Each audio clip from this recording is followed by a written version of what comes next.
黃宗澤同胡杏兒被爆出分手之後，黃宗澤首度現身香港國際機場，啟程去到台灣開工拍劇。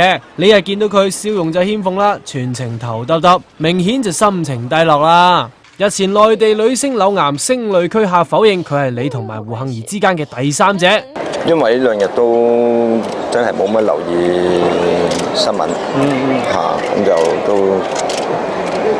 我覺得又唔重要咯，即係咁同埋即係唔好意思咯，即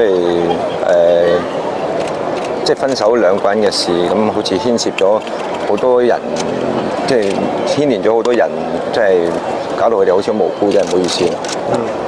嗱，我見杏兒同你咧，好似仲好唔捨得對方咁樣，會唔會諗住而家快啲追翻佢啊？呢啲遲啲先講啦。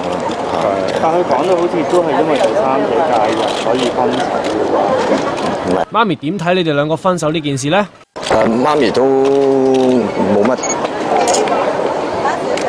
問過我嘅，即係佢係一個好明白我嘅媽嚟。咁啊，同埋唔好意思，即係尋日。